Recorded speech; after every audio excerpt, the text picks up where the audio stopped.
Good evening, everybody, and on behalf of Howe Library, of which I'm a representative, thank you all so much for coming. This is the second year that Howe has had the pleasure of working with the League of Women Voters and the Catamount Earth Institute to present one of these events, and we're very pleased to be able to do it again. Before we begin, I just have one housekeeping thing.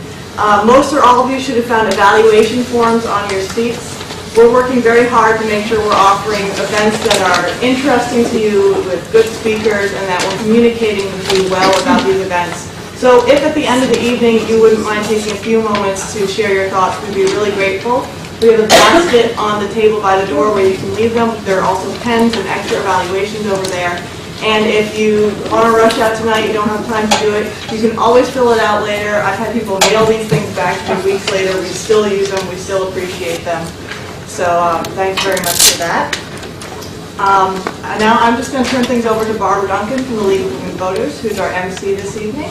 So, Barbara. And I'm actually representing the Catamount Earth Institute, and I'm a member of the Natural Resource Committee of the League of Women Voters. So I'm glad to see you all, and I'll use my glasses and my notes. I wanted to tell you about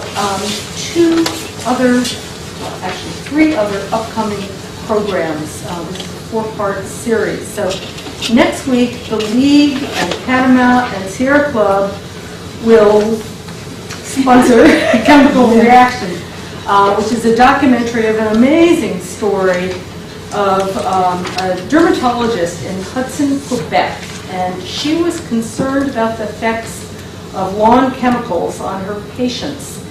And this led her to start a campaign against lawn chemicals in Hudson. And I shouldn't tell you how it turned out, but it was a very successful grassroots effort. So I hope you will join us next Wednesday here. The following week, the League is teaming up with the town of Hanover next Wednesday, April 11th, for a program for homeowners on capturing stormwater. And then the League and the Montre Museum are hosting a program on integrated landscape on April 25th. There are flyers on the table for all four of these events, so take one, pass them on. There are two parts to today's program. First, Will Allen will describe the effects of using herbicides and pesticides. And second, Paul Sachs will offer strategies for building a healthy lawn. We'd like to have Will speak for about a half an hour, and then I'll introduce Paul. He'll speak for about a half an hour, and then both gentlemen will be available for questions. They also have books for sale. They're each $15, and they're in this corner. And I hope you'll be interested.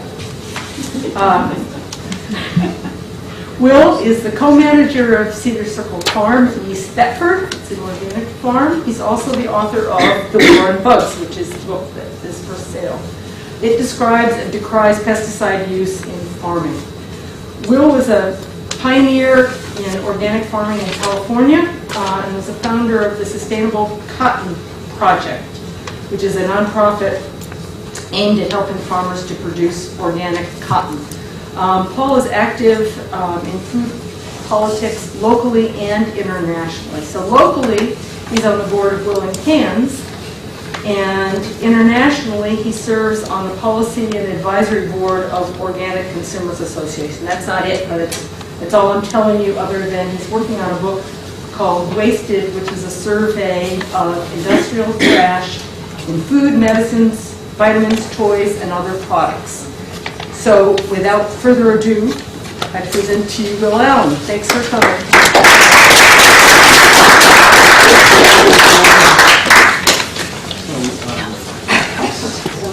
I can use it. Thanks. Thanks a lot for coming. I'm kind of a strange person to ask to speak about lawns because I'm always trying to get people to take lawns out and put in parking. So this is, I'm a big fan of lawns and having healthy lawns, and Paul is a master at getting people to do that without being recorded, but I'm not a huge fan of lawns, and lawns are have gotten to be huge in this country. And I'm going to go through some of the reasons why that happened. And, I want to start out by saying that, a lot of people have this idea that everything was organic before the Second World War. Right? And after the Second World War, we took all of these war toys and turned them into pesticides and fertilizers. And nothing could really be further from the truth. Pesticide use and fertilizer use is very old in the United States. Pesticide use and fertilizer use, as like synthetic fertilizer use, really started after the Civil War, not after the Second World War. And actually, even a little bit before that, like they discovered potash in Germany when they were looking for salt. And then that mined potash became a fertilizer because it was easy to get some scientists to say that, oh, this is the same as the ashes you're taking out of your stove. And so they were able to sell that to us since 1850. And then in 1860, they discovered huge deposits of phosphorus off the east coast of the United States. And they started mining that and selling that as a fertilizer and pouring sulfuric acid on it and phosphoric acid on it to make it more available to the plants. And then in the 1840s and 50s, they started selling like alien guano, which was guano deposits that they mined off the coast of Peru, and the Inca Empire had protected those deposits for 1,000 years, and it was the only capital offense in the Inca Empire was to steal the guano off the islands, and in 50 years we mined it out completely. And that became the first really complete commercial fertilizer that was widely marketed and mined. And by 1867, they started using arsenic on the Colorado potato beetle, and within 6 months they started using it as a herbicide. And they kept using it as an herbicide, and its form then was as a green paint pigment that was called Paris green. And they found out that that was deadly to almost every insect. And then in 1890, they started mixing the arsenic with lead because they found out that lead arsenic was very effective against the gypsy moth. And copper arsenic, which was what they were using previously, wasn't as effective on the gypsy moth. So by the 1890s, they had started using an enormous amount of toxic pesticides and fertilizers. And the interesting thing about arsenic is really the mother of all toxic pesticides. And one of the names for arsenic is Mama. You know that these guys are a little sick. This is the name of the oldest pesticide. And it's widely sold for lawn herbicides today. Mama, MSMA, and cacodyllic acid. All of those are forms of arsenic. And it's widely used today, and it's one of the replacement herbicides that they've suggested for when Roundup fails. Then you can use arsenic. We're going back several steps, aren't we? Anyway, so Cadmium, Mama, and MSMA are arsenicals, and it usually takes 2 applications to have them be really effective, and all of them are cancer causing. And sodium chlorate was discovered in 1899, and it's a product of these old native seeds. They go in and harvest chlorine salts, and this is a chlorine salt that has been very effective against a lot of grasses, as you can see here. And then in the 1830s, Edward Budding developed the lawnmower, and that enabled homeowners to cut their lawns without sheep, goats, and cows, which was how people were cutting their lawns prior to that, which was probably a much better use of the lawn. But anyway, by 1890, those lawnmowers were widely used in the United States. And another person that was a big promoter of lawns was Frederick Law Olmsted. who did Shelburne Farms, you know, the huge development that is Shelburne Farms is beautiful, and, you know, Central Park and a whole bunch of other places, right? And he was an early advocate of lawns in everyone's backyard.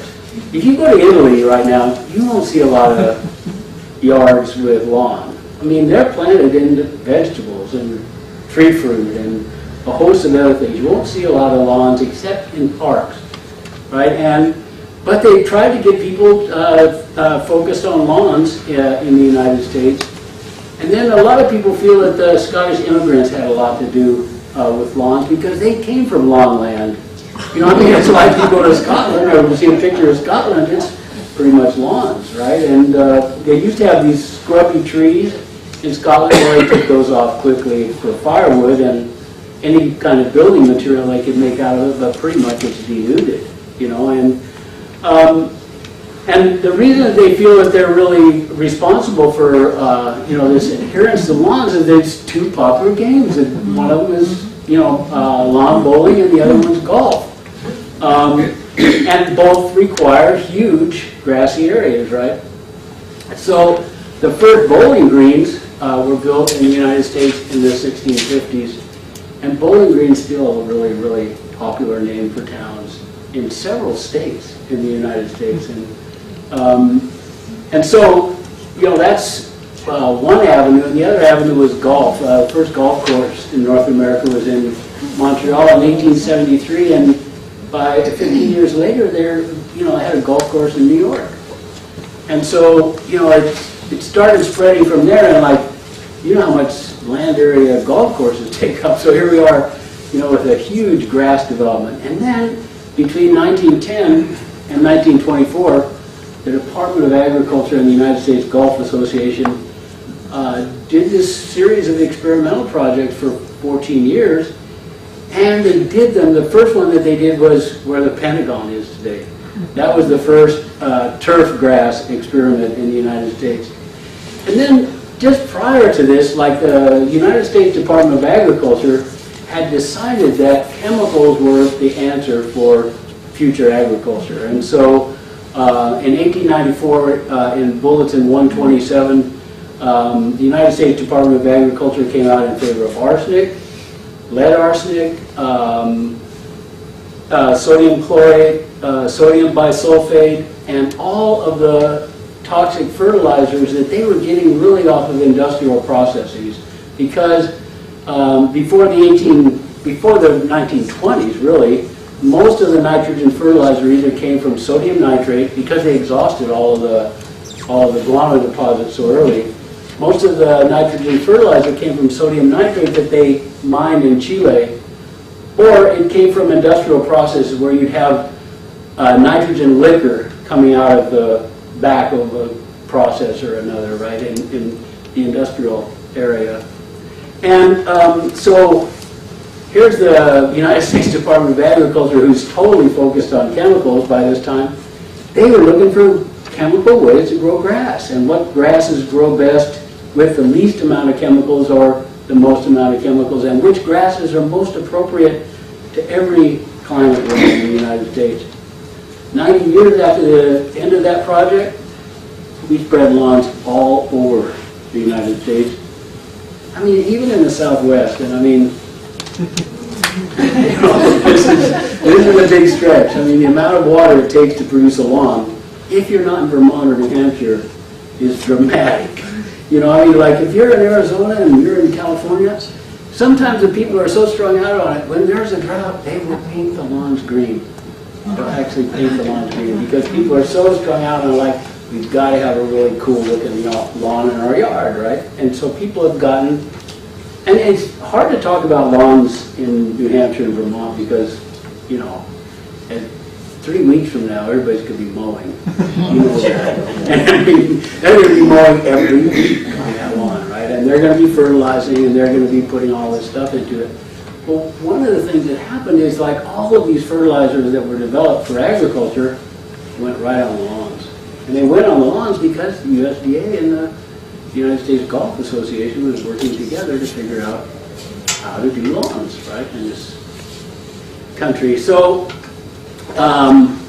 grass, as a result, grass coverage in the United States is 163,800 meters square, which is like 40,363 plus 40 million, I should say, 363,000 acres of lawn in this country. I mean, you know, and that's so bizarre, really, because it's almost half as much as corn. You know, I mean, like, here we're putting all this energy into lawn that, you know, it's kind of a bizarre thing, you know, when you look at it, and it requires an enormous amount of fertilizer, and it requires an enormous amount of pesticides, and especially herbicides. And they've done a lot of studies. Yeah. Was there any consciousness at the time about what was happening by putting all these toxic chemicals on grassy areas? Well, remember the American Chemical Association and you know, felt that Progress was their most important product. I mean, and had commercials to that effect, right?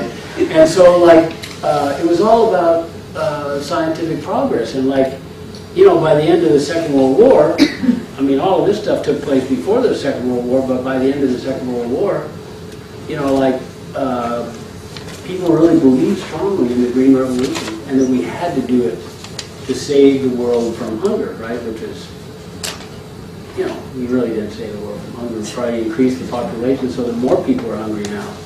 You know, and so, I mean, like, people weren't questioning it. I mean, one of the things I do in the War on Bugs book is I go and look at the advertisements that were in the farm magazines and in the newspapers to figure out how they were able to, because I asked the same question as you.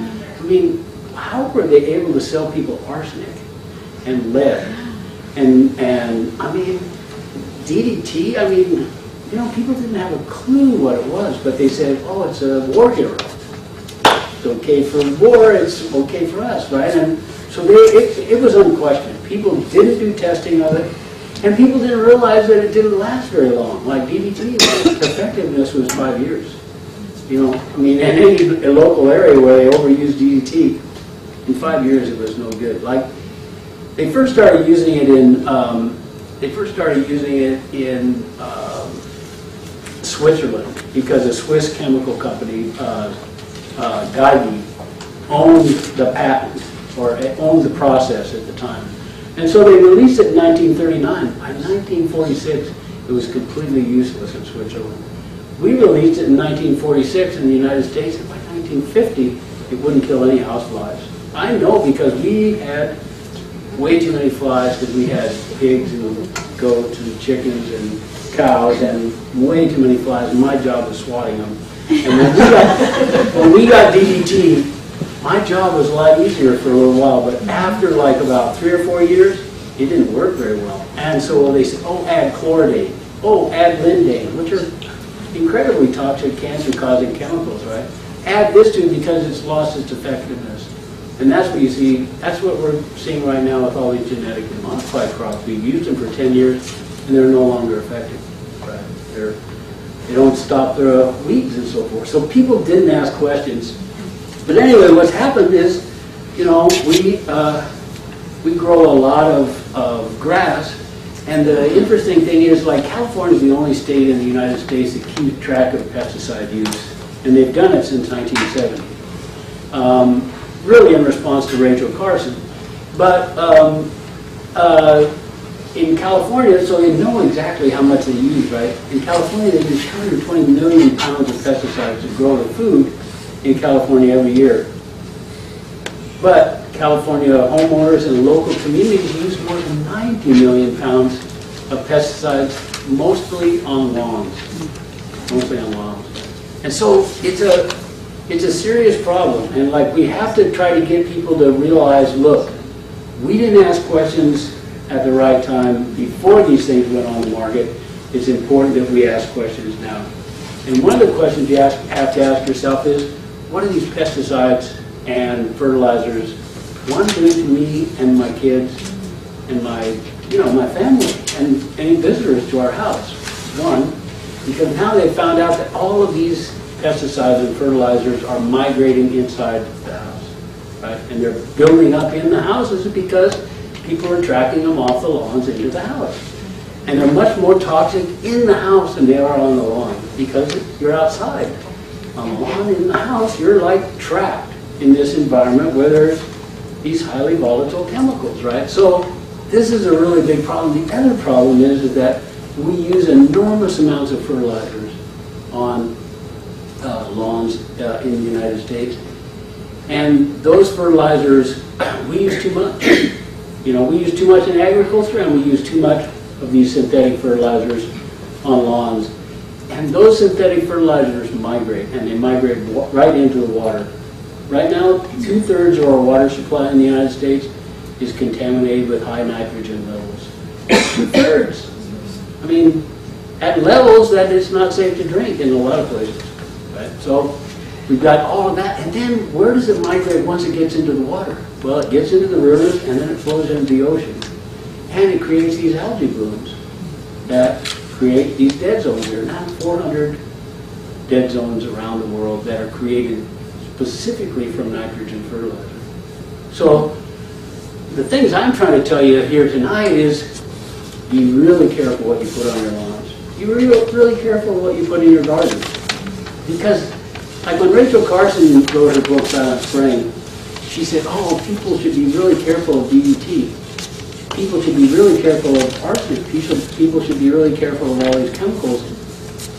But when she said that, well, how were people going to be careful? There was no organic food system then, right? I mean, this was she wrote the book in '62.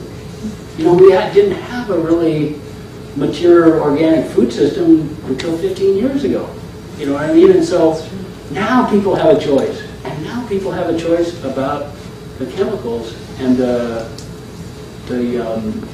soil amendments that they put on their lawns. You don't have to be stuck in this old Ortho box, right, where Standard Oil or Ortho or some other chemical company is going to sell you the lawn products that you need to grow a beautiful lawn. Because everybody, if you're going to have a lawn, it should look good. You know what I mean? But it should be safe, right? So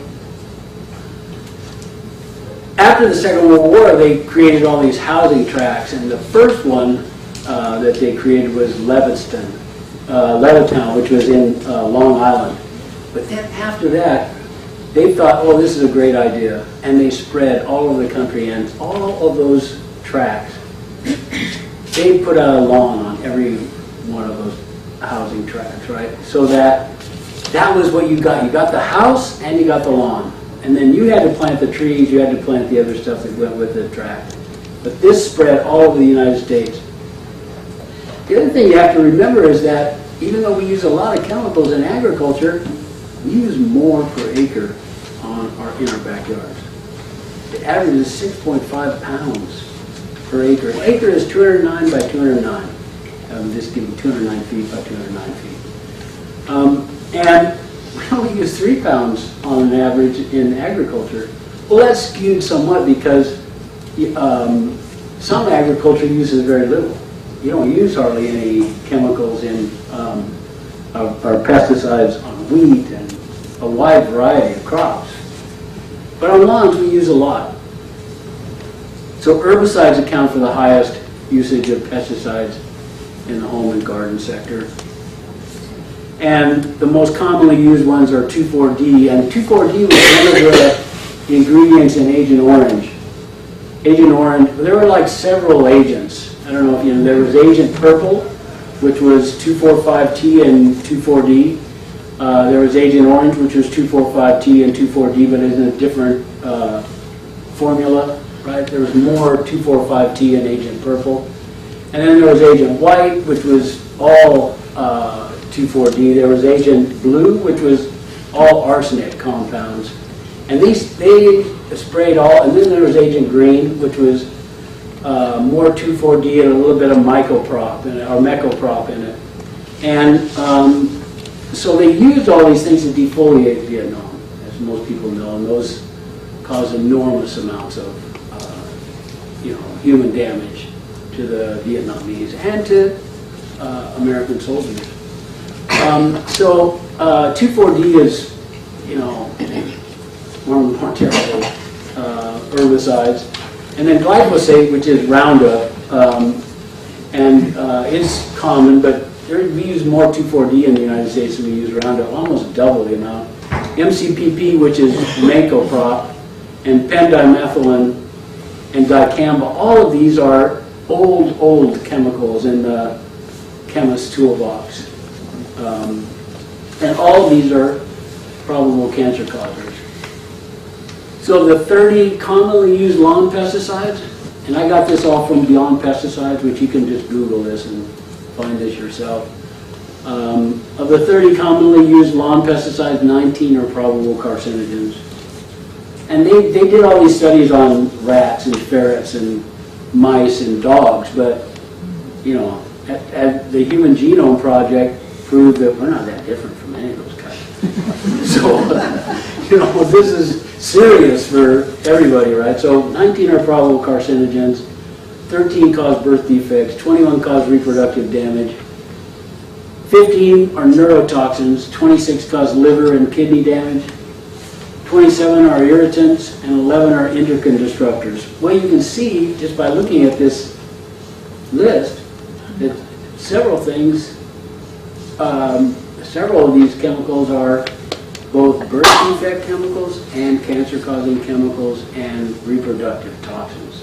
So, these are very terrible chemicals in the chemist's toolbox, and it's really important that you be careful of them and you keep them off your lawn and away from your kids. So all of the analysts who look at lawns or who look at farms always urge the people that are looking at those farms or lawns to check and see if they have compaction, and then take care of that compaction by double digging or subsoiling if you're on a farm. And then take a soil sample and feed the soil to correct the deficiencies. Now, Paul Sachs has given presentations at our farm, and if I were going to buy a piece of land and I wasn't a farmer already, I would ask Paul Sachs to come out and look at my piece of land and give me advice on what I should do with the lawn or with the farm, because he will do exactly what I said here. He'll find out if the ground is compacted. He'll take a soil sample, he'll advise you on what needs to be done on that lawn. And we don't need to be stuck in this place anymore where, because we didn't ask the right questions, as you said, we're stuck with using these chemicals that are so dangerous to us, right? And I think we're in a time right now where people are realizing the food system is flaky. For want of a better word. It's run by all these giant corporations, and their, end goal is profitability, right? And they want to be able to ship foods to market. They don't care whether the tomatoes are hard as a rock or the peaches aren't ripe. They want to get them to market, right? Because they figure, well, the quality of food in general in the United States is relatively low. People think, oh, wow, we have such good food, and that it's cheap. It's not cheap, and the quality is low, right? So, we always try to tell people, look, really protect yourself. Start thinking about what you're eating. Read the labels. Don't be fooled. Even if you go into Whole Foods, has this thing where they have a lot of their product is organic, and that's labeled organic. But then they have another label called conventional. What does that mean? That means poisonous. Really? Now they have Surgeon General's labels on the food, really, because it's poisonous. If you look at strawberries, they use 300 pounds of pesticides per acre and another 350 pounds of fertilizer. So you have to beware. As a buyer, you really need to be careful. And you need to stop believing in this old myth that organic food costs so much more, right? It doesn't, really. It's really the cheapest food on the market. And I always try to tell people this because And it's the same thing with lawn chemicals. If you do the lawn right, the way Paul suggests doing the lawn, in the long run, it's going to be cheaper. Because, and for some of the same reasons I'm going to give you now for why food is cheaper if it's organic. If you buy what they call conventional food, which means they can use anything. Nobody's inspecting them. You know, they push animals onto the slaughter line that are dead already, right? I mean, they caught them last year doing that, you know, and so, you know, here's this food system, and like the first time you pay for it is at the supermarket. I call that the down payment. The second time you pay for it is going to be next month, at tax time. You know, and because, you know, all the big crops are subsidized, right? And 80% of all the food we eat in this country is processed food, right? That's corn, cotton, soy, canola, rice, wheat, sugar.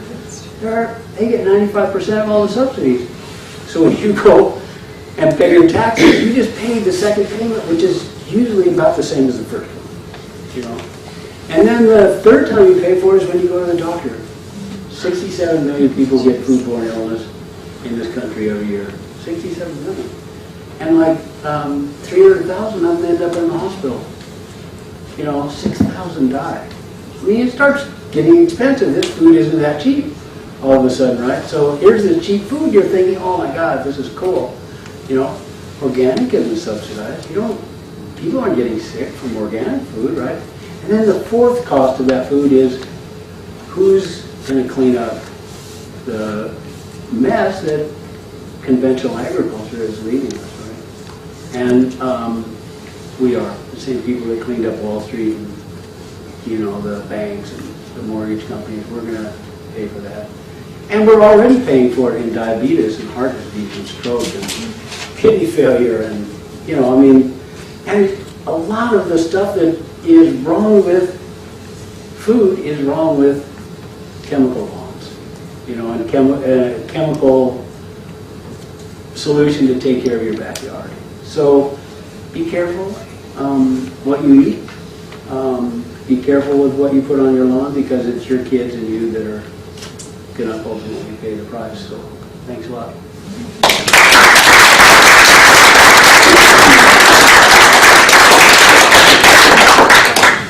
So as I said, we'll have questions for both gentlemen after Paul's presentation, but they will go well together, so Paul is the founder and the manager of North Country Organics. It's a Bradford-based manufacturer and supplier of natural land care products. And he served as a member of the Technical Advisory Board for the National Organic Standards Board of the USDA.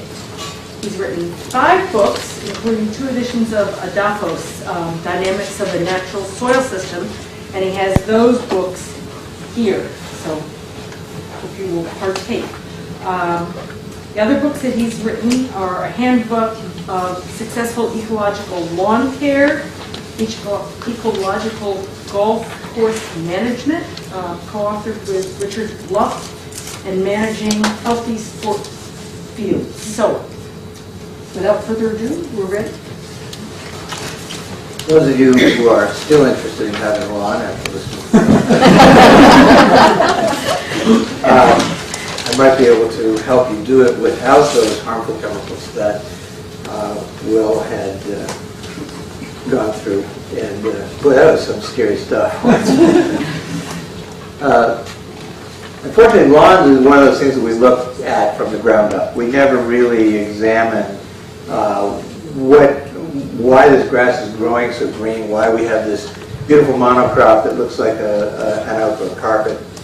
And it's really supported by an ecosystem that's right underneath it. And that ecosystem is the most important part of it. And to sustain it, you know, organically or ecologically, however you like to phrase it, you need to support that ecosystem. If you want to do it chemically, then you're not really supporting that. All you're doing is you're superficially creating this surface. And it's sort of like being on IV drugs all the time. And once you pull the plug on those IV drugs, everything dies. So, and we've seen that a number of times. You have these chemical companies that come in and they spray the lawn they have these really neat guns with 4 triggers on them. One's for fertilizer, one's for insecticide, another one for herbicide, another one for fungicide. Sometimes, you know, if the guy's feeling good, he just that's all for the buttons. And you have a green lawn. But if he misses that appointment that he's supposed to come by 7 days from now, all of a sudden your lawn is dead. So he has to come by and reseed it. The ecosystem is fairly complex, and it's one of those things that it's very hard to explain. In fact, it's impossible to explain because nobody really understands it. It's a complex of the community of organisms and its environment functioning as an ecological unit. Think about yourselves as an ecosystem. You know, all your organs, your heart, your hair, your head, your skin, everything all functions together. And you can't really say that any one part of you is the most important part.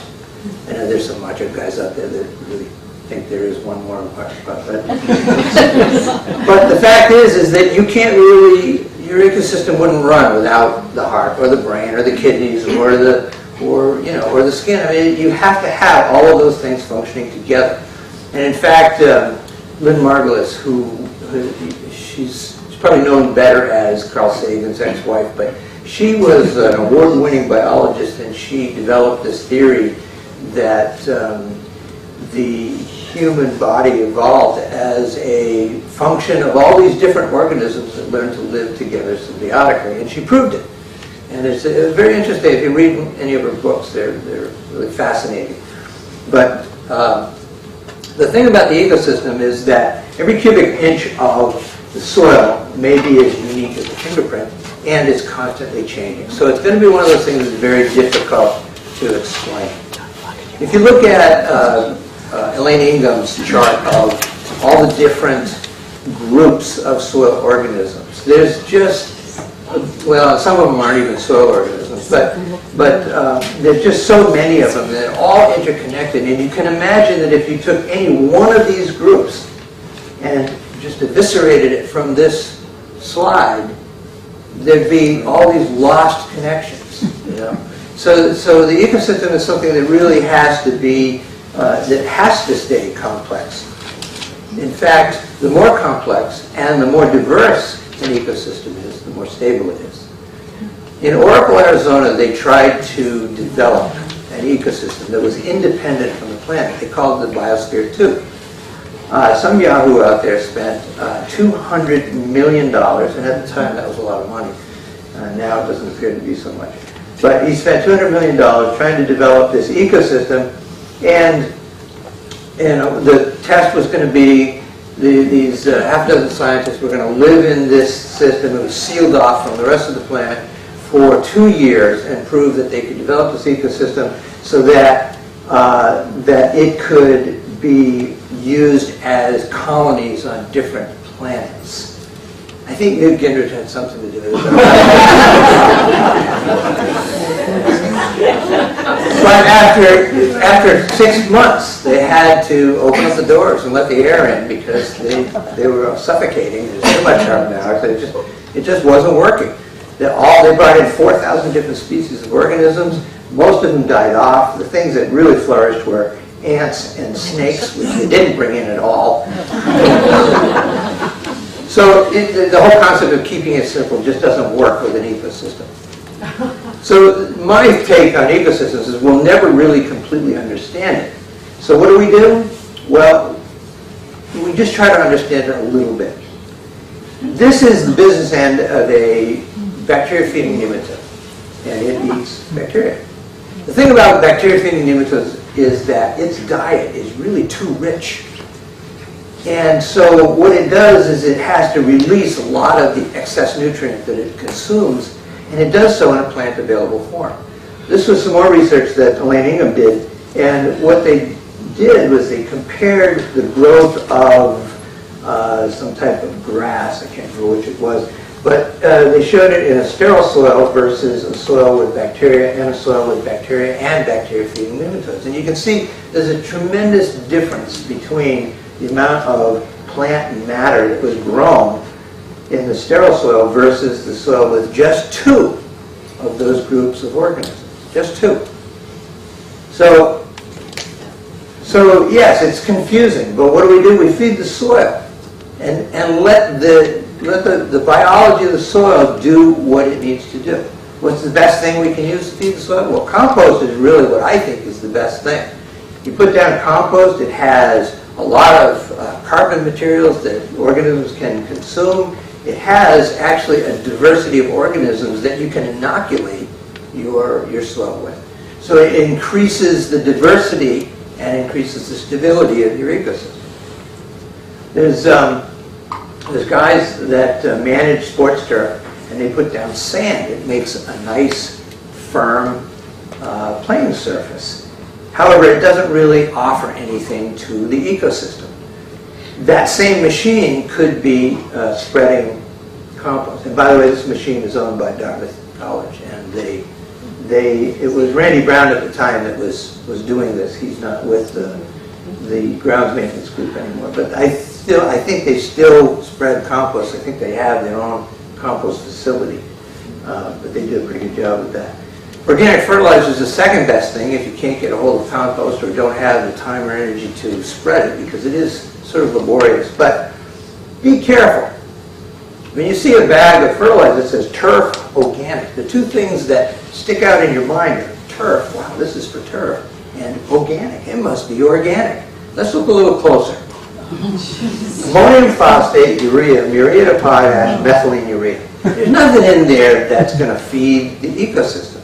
What you want to see is something that looks like food. Whey, cocoa, peanuts.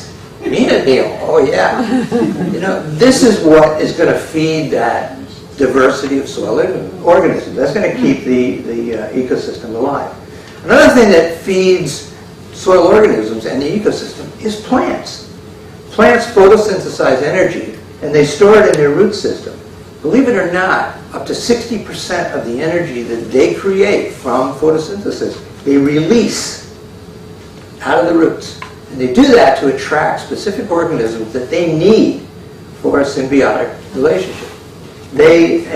And so in order for the root system to feed that ecosystem, we have to have the top. The more top, the better. You've heard the rule, never cut more than a third of your turf. Well, there's a reason for that. If you cut too much of your turf, you have less photosynthesis in that lower section. Down here, you have none. So if you don't have photosynthesis, you don't have root growth. That's where all that energy goes. So this is probably not the best way to maintain the lawn. The higher that you mow the grass, the more root growth you get. Okay, because the more surface area you have on the tops of the plant, the more photosynthesis. That's the more production of resources for soil organisms. And the plant stores it in the roots, not only for organisms, but also for itself. And you'll see that a little later. This was research done in 1967. Back then, I was only wondering if I had the courage to kiss Mimi Maldonian. But this guy was doing research about cutting height, and he found that the difference between 1 inch and 2.5 inches, you had 800 times more rhizomes in Kentucky bluegrass than you would at 1 inch. 800 times, just by raising the mower 1.5 inches. Pretty phenomenal, actually. So returning clippings is another thing that we can do to encourage the ecosystem. It encourages earthworm activity. We'll get into that a little later. Water infiltration, root growth, organic matter contributions to the soil from roots. Roots really contribute much more organic matter than the tops do. Direct and indirect aggregation. We'll get into that too. Not stressing out your grass is a good idea too. Stress-free grass produces more, it photosynthesizes more, and it creates more nutrients for soil organisms. So mowing with a dull blade, well, you know, hey Doc, there's something wrong here. What do you mean? Everybody else looks that way. The problem is that when grass is stressed out like this, it can't function. Neither can we. I mean, think about it. We get colds, we get flu, we get all sorts of things when we're stressed out more than when we're happy and healthy. So stress-free grass is going to grow greater root mass, attract more aggregating soil organisms, and produce more organic matter. By the way, the turf can produce up to 4 tons of organic matter on a dry basis per acre per year. It's a lot, 4 tons. So we want to try to tip the scale in favor of nature. So we're trying to reduce stress, and we're trying to increase biological activity. So, stress reduction. Mow high, cut no more than a third at a time, return clippings, keep blades sharp. Do not over-fertilize or over-irrigate, and feed the soil. That's the key, feed the soil. So we're going to use natural soil amendments that stimulate biological diversity, avoid soluble salt fertilizers, which really kind of bypass the plant's stomach. And the plant's stomach is the soil, because that's where all the digestion of all this stuff occurs. You know, if we as people didn't have a digestive system, we wouldn't last too long. Well, plants are the same way, pretty much. We're going to avoid synthetic pesticides, not only for the reasons that Will pointed out, but there's a lot of evidence out there that these pesticides really stress out the physiology of the plant and make them more susceptible to problems, which of course leads to more pesticides. And that's exactly what the pesticide manufacturers would like you to do. And we want to implement compatible cultural practices. So, talk about compaction. Will brushed upon this. It is probably the biggest nemesis of turf, especially sports turf. The symptoms of compaction are weeds, drought intolerance, and low energy reserves. Okay? You got to remember that roots don't grow in soil. They grow in the spaces between soil particles. So if there's very, very little spaces between soil particles, you're not going to have much root growth. And without much root growth, you're not going to have a lot of exudates coming from roots feeding soil organisms, and you're not going to have a lot of storage for the plants to survive. Now, to give you an analogy of what it's like in compacted soil, think about yourself and the things that you need: food, water, and air. We can last about 3 weeks without food, 3 days without water, and about 3 minutes without air. So in effect, the grass that's growing in compacted soil is suffering from starvation, dehydration, and suffocation. And this is very, very true. Will pointed out that we're not much different than rats and dogs, and we're actually not that much different than plants when you think about it. So no amount of herbicides, irrigation, or fertilization is going to make a difference in compacted soil. I've done a lot of consulting on sports turf, and usually I go in and try to take a soil sample, and if I can't get the probe in the soil, I don't need to. I really don't need to know if this soil is deficient in potassium. There's nothing that's going to grow in here. I can add all the potassium I want. Nothing's going to work. So compaction is the big problem. This is some data that I got from Ocean County in New Jersey. The guy was really delightful. He just sent it to me. I didn't even ask for it. But it's really telling. And what it shows is, and these numbers really are kind of meaningless because every soil is different. But as you can see, I mean, these numbers here, 7.1 to 15 inches per hour, I mean, we could handle Hurricane Irene times 10. I mean, that's a lot of infiltration. But what's interesting is between 7.1 and 0.14 is only a 7% increase in soil density, but it's a 98% decrease in water filtration. The reason they did this study is because they had mosquito problems. The water would sit on the top just long enough for mosquitoes to breed, and they wanted to get rid of it. So they decided that they wanted to figure out why mosquitoes were getting, and they figured it out. It's compaction. Turf grows its vast roots in the spring and in the fall. The energy that it stores in these two periods, it uses to survive the summer. Cool season grasses really don't like hot, humid weather. And so they just struggle to survive. And so that what you're seeing in these summer months is a greater consumption of energy than production. That's why these roots shrink, because the grass can't produce more energy than it's using trying to survive. If you have compacted soil and the roots can't get below this level of compaction, you have that much less energy stored.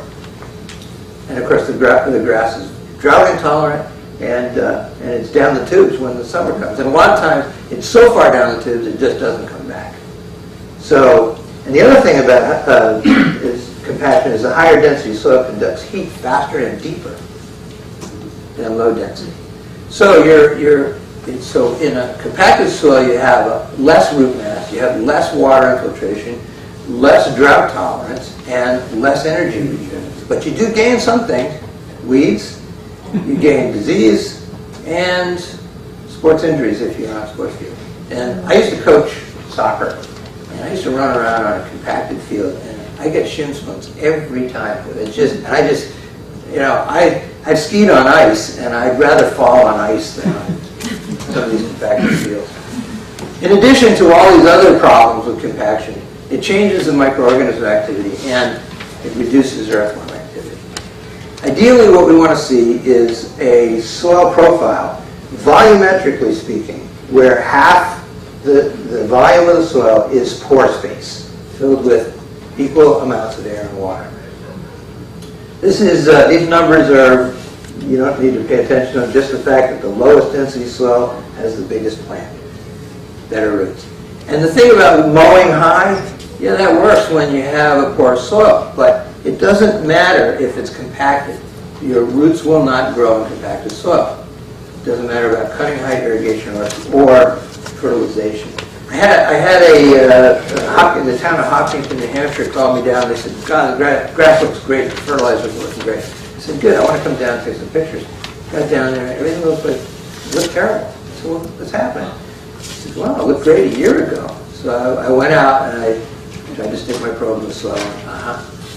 It's compacted. I said, "This is why it went from looking great to looking terrible in less than a week. As soon as the rain stopped, it was gone." So, a lot of ways to test compaction. You can buy these expensive tools called penetrometers. And this one here, the Field Scout, it's only about $3,000 now. but it actually logs data. The people at I can't remember the company that makes it, but they loaned me one for a couple of weeks, and I went out and I tested the field. The blue ones here, that's the field where I always got my shin splints, and then I tested some neighbors' lawns with permission, of course. And you can see there's a huge difference. And as you went deeper, it got progressively more compacted. This is the tool I use to test for compaction. If you can sync that to the grip, okay, you know, that one works too. So a lot of people say, well, why doesn't compaction occur naturally? I mean, you got hundreds of tons of snow and ice on the ground. You got cows walking around all the time. Well, the fact is, cows can cause compaction. Whenever you see a trail anywhere, that's from compaction. It's not that the animals are scuffing up the turf. The turf can't grow. It's too compacted. But as far as snow is concerned, water expands about 10% with a force of about 60 tons per square inch. That's a lot. That'll lift that building right off its foundation. And so every year, when the ground freezes, it kind of lightens itself. It actually decompacts itself. And cows actually really don't have that much of a zone of compaction as say, a vehicle like tractors. And biology really is the key. In nature, you don't have compaction because biology really takes care of it. There's all these organisms that hold soil particles together, but they do it in such a way that it leaves a lot of pore space. Fungal hyphae is very, very responsible for this. They wrap themselves around soil particles. A teaspoon of mature pore soil can have 500 miles of fungal hyphae. Just a teaspoon. And you can see they just wrap themselves around soil particles and they leave pore space. Even spherical sand. You ever walk on a beach, a dry beach, and you It really takes a lot of energy. It's like walking in deep snow. Well, with proper, fungal growth in a sandy soil, it'll actually hold it together and firm it up. Fungi also produce a chemical called glomalin. It's a glycoprotein, which is like a superglue in the soil, and it glues soil particles together. And there's a lot of different fungi that produce glycoprotein. But this is, all of these soil samples are the same top to bottom, but this has glycoprotein and this doesn't. So you can see the porosity in these versus these, and it makes a big difference. So you can actually purchase, there is some fungi that you can purchase commercially available. It's called mycorrhizae. And this particular is a vesicular umbuscular mycorrhizae, and they're not exclusive producers of glycoprotein, but they're probably the only ones that you can actually buy. The thing about mycorrhizae is that, well, they are commercially available, but they're very specific. Mycorrhizae have been around for 400 million years, and most of them are obligate, which means that they will only colonize certain roots. Some of them are generalists, but most are, there's some that are specific to turf, and you want to get the right ones, okay? And the other thing is they come in a spore form, and the spores aren't mobile. They can't swim through the soil to try to find a root. So you can't just throw them on the top of your lawn and hope that they find a root. Really, the best thing to do in an established lawn is to do it after core aeration, where you've actually taken some holes and the mycorrhizae go down into the holes and they make contact with roots. Or you can inoculate seed with it, and that works too. By the way, if you're looking for mycorrhizae, there's a good website called mycorrhizae.com.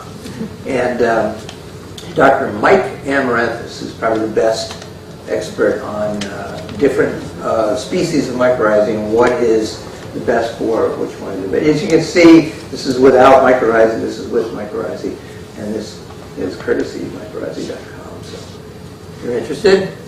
So there's other organisms that help aggregate soil and prevent compaction. Bacteria, for one, they aggregate soil particles by producing polysaccharides, and they actually develop electrostatic charges in particles, soil particles. I don't know how they do that. It's fascinating that they do it, but I don't know how they do it, so I can't explain it. Anyways, they also indirectly reduce soil density by creating carbon dioxide. Now you might say, well, what does that have to do with it? Carbon dioxide is actually the big thing that plants like. If you took everything that you purchase for your plants, all your nitrogen, phosphate, potash, sulfur, calcium, magnesium, all your trace elements, that only comprises about 5% of what a plant uses. The rest is carbon, hydrogen, and oxygen. It gets that from carbon dioxide and from water. So that's the big thing that plants really need. So organisms in the soil that are producing carbon dioxide are really helping the plant. The carbon cycle is such that combination of energy from the sun and carbon dioxide, the plant produces all these carbon compounds, which are like storage batteries of energy. And that energy the plant uses. It also releases some of that energy through the roots, and organisms use it. Animals that eat the plants use the energy. Animals that eat the animals that eat the plants use that energy. All the waste from all of these things are used, there's energy in them that's used by soil organisms. And every time energy is used, carbon dioxide is returned to the atmosphere. So it's a cycle that just keeps going around and around and around. We inhale oxygen, we exhale carbon dioxide. If we ran around the building a couple times, we'd be huffing and puffing and exhaling a lot more carbon dioxide because we use a lot more energy. In the soil, the roots do not use the carbon dioxide. It's the plants, the tops, okay?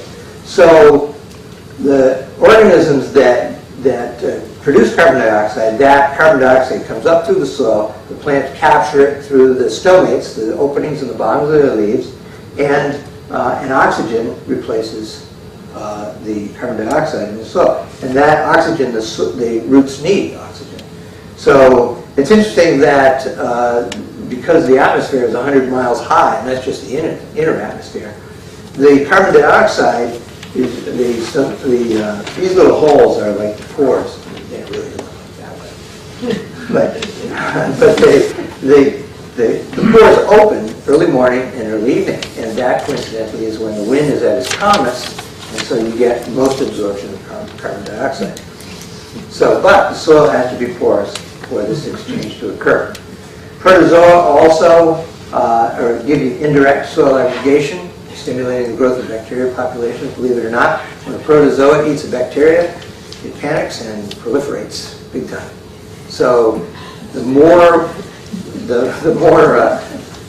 bacteria that get eaten by protozoa, the more they reproduce. And it's kind of like, it's actually not uncommon in nature to see that. You'll have plants that get stressed and they produce a lot more seed. And they just do that as a response to them thinking that their demise is imminent. They indirectly reduce soil density by releasing plant-available nutrients. Like nematodes, when they eat the organisms that they like to feed on, it's too rich a diet. They release nutrients in plant-available form, and they generate carbon dioxide. Plants themselves contribute to soil aggregation. As the roots make mucilage, they increase aggregate stability with organic matter, they reduce soil density as roots grow and expand. You can imagine, I mean, I don't know if you've ever seen, there we go. I don't know if you've ever seen, when you're hiking through the woods, some of these tree roots that get established in rock, and they'll actually split a rock apart. You know, they really have a lot of force when they expand. And they'll host glomalin-producing fungi too. Microoctopods do the same thing. They are predators, and so they release a lot of plant-available nutrient, and they generate carbon dioxide too. I was doing really well until about 1 minute. These things are all super, super micro. They are very small. Tiny, tiny little things. But a nematode, which you might be able to see with the naked eye, it would appear like a very, very, very short, narrow thread, is probably 1,000,000 times bigger than a bacteria. So it's like the big whales that eat microscopic plankton, you know, and they have this praline in their mouths, and they just kind of just graze. Okay, so nematodes do the same thing. You have bacteria-feeding nematodes, fungal-feeding nematodes, and entomopathogenic nematodes. These are actually commercially available. These big ones you see here, these little half moons here, those are adults, and they'll perish. The dust that you see in between are the juveniles, and they'll last about 90 to 120 days without food, searching for more larvae. And they're a really great control for beetle grubs in your lawn. It just takes 2 of them to go into one of these things, and they produce hundreds of thousands in 9 weeks. And earthworms, you know, earthworms are wonderful creatures, and a lot of people, every time I introduce earthworms, I always get somebody in the audience who says, yeah, but they're not native. And I always say, yeah, but neither are we. Earthworms, an average population of earthworms can dig 250 miles of tunnels per acre per week. An acre of soil can be home to 500,000 earthworms. They can burrow more than 5 feet through the soil. They increase nutrient availability by 500%. Earthworms create 100 times their own weight in castings per year. Earthworms don't like pesticides, I'll tell you that. This, the mucilage that comes off, you know, you handle an earthworm, they're kind of slimy. Well, that slime actually glues these tunnels together, and actually is thought to contain some plant growth hormones. So you can imagine how happy a plant is when it finds one of these tunnels and its roots start growing through it without any effort whatsoever, being fed all these neat little hormones all along the way. So to prevent compaction, one of the things we don't want to do is drive on lawns, especially when they're wet. It makes a big mess. And you know, This is Newbury, Vermont, and they have this festival every year called the Cracker Barrel, which is really wonderful, and everybody has a lot of fun. But then they come to me and say, what's wrong with that lawn? Well, it's compacted. And they have a tool. They have this tool. And I keep telling them, well, you own this tool, why don't you use it? Okay, we'll use it. A year later, what's wrong with our lawn? Anyways, the thing about biology is it does a really good job. But if you're going to drive on your lawn or park on your lawn, it needs some help. And this is the kind of tool you need to use to help it. Now, a little talking about pests here to overlap Will a little bit. Plants or animals detrimental to human or humans' concerns. Think about it. You know, what struck me one time is that the woolly adelgid is a big pest of hemlocks. And they can go through and they can eviscerate a whole forest of hemlocks. And yet the locust leaf miner can do the same thing to black locust trees, which I think is a far more attractive tree personally. But because the black locust tree is not a commercially important tree, it's not considered a pest. The woolly adelgid is, because the hemlock has commercial value and the black locust really doesn't. I think personally it's the best firewood in the world and it makes some great fence posts. But the overall lumber industry doesn't really care about it. So therefore, the leaf miner is not a pest. So it really is, you know, what affects you. That's what determines whether it's a pest. Every pesticide tested has non-target side effects. Anyway, clever way. So the side effects of pesticides, very interesting. You know, about modern pesticides, some of the ones that haven't been around for 100 years or so, they're designed to have this low residual so they don't last in the environment. So what you do is you get this spike of efficacy. And then after it goes away, and it's designed to go away quickly, because it stressed the organism in the soil, it stressed the plant, you have less defense than when you started. So they can affect more than just target pests. They affect predators, plants, and key organisms in the ecosystem. Remember those little squares with all those different groups? You take one out, and you mess up the whole system. So these key organisms, they release and regulate plant nutrients, they aggregate particles, they antagonize pathogens, they parasitize pest larvae, and they feed other beneficial soil organisms. So this was really interesting. Eric Nelson, he's a microbiologist at Cornell, and he did an experiment that had nothing to do with this. I took his data and made this graph. And he didn't need, you know how penicillin was developed by Alexander Fleming by accident? You know, some mold flew through a window and he, wow, penicillin, holy mackerel. You know, this guy discovered this by accident. He really wasn't trying to prove this. In fact, I think he buried it. But this is herbicide, insecticide, fungicide, okay? He was comparing brown patch. This is a control. There was no treatment. But wherever an herbicide or an insecticide was applied, the brown patch was much, much more severe. The only exception was when they used a fungicide, which you'd expect it would be less severe. So what it suggests very strongly is that the use of these pesticides reduced the plant's natural defenses to the rhizoctonia disease. Now, of course, we all have pests. We have scarab grubs, we have cutworms. There was a big epidemic of cutworms a few years ago. Bill bugs.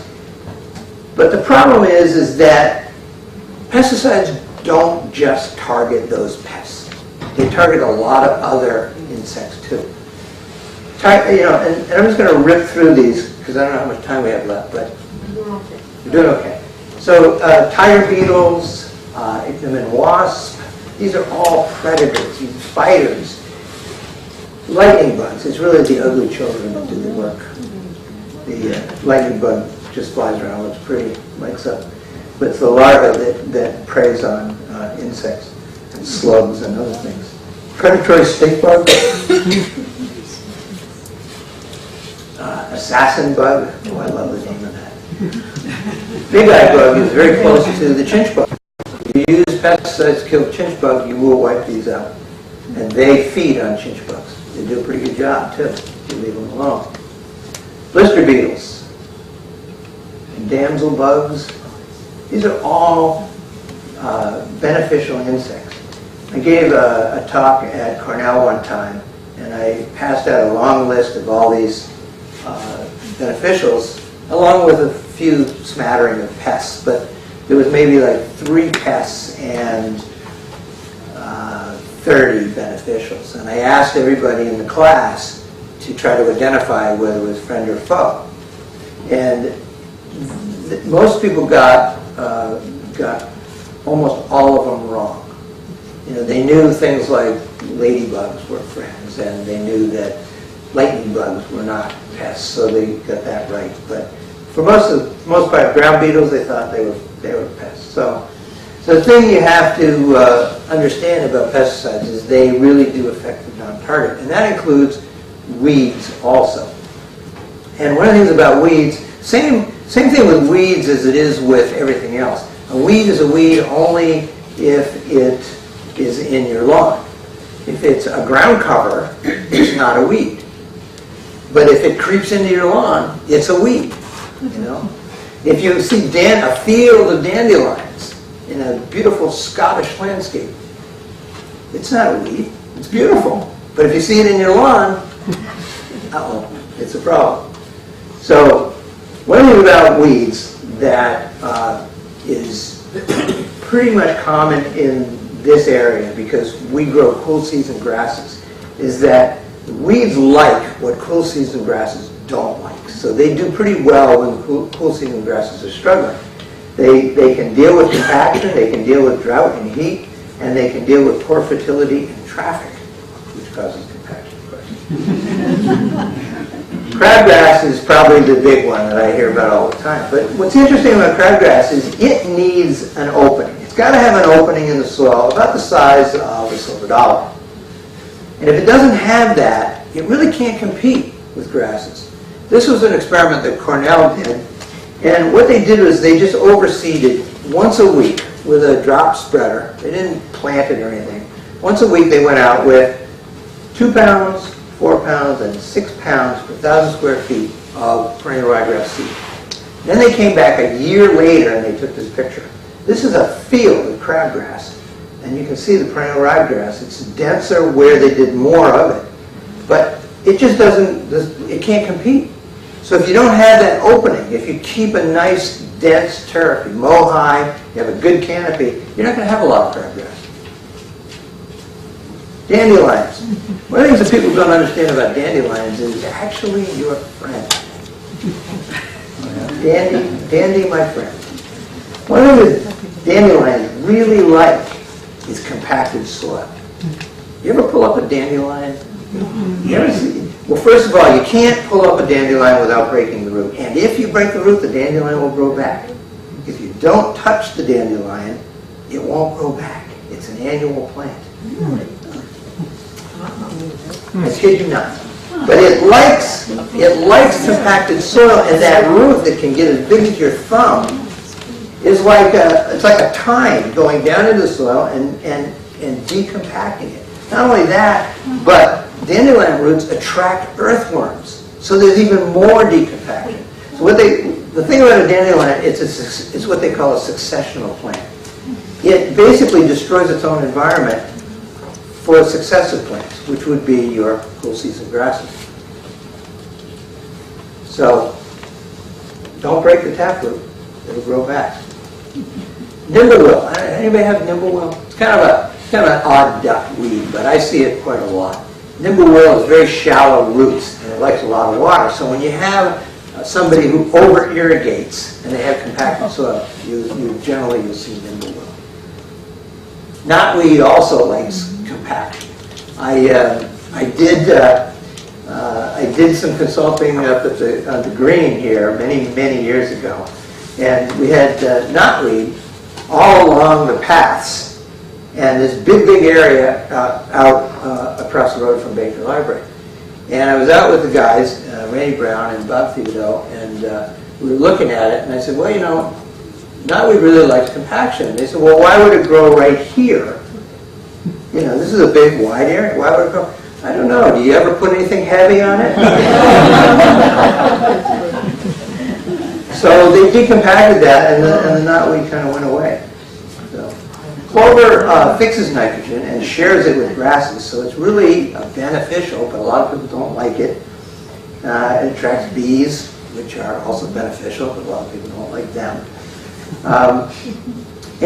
Typically, if you grow enough clover in your lawn, you never have to fertilize with nitrogen.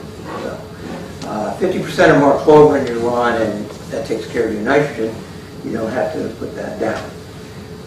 If you do put down nitrogen, your clover will diminish. So that's one way of reducing it without adding chemical herbicides, is to add some nitrogen. You get the grass to grow and it smothers the clover. So, but it's ineffective where there's compaction. Clover can actually deal with compaction. So, should I feed the soil? Yes. Who said that? I don't know. And that's all, folks. Yes.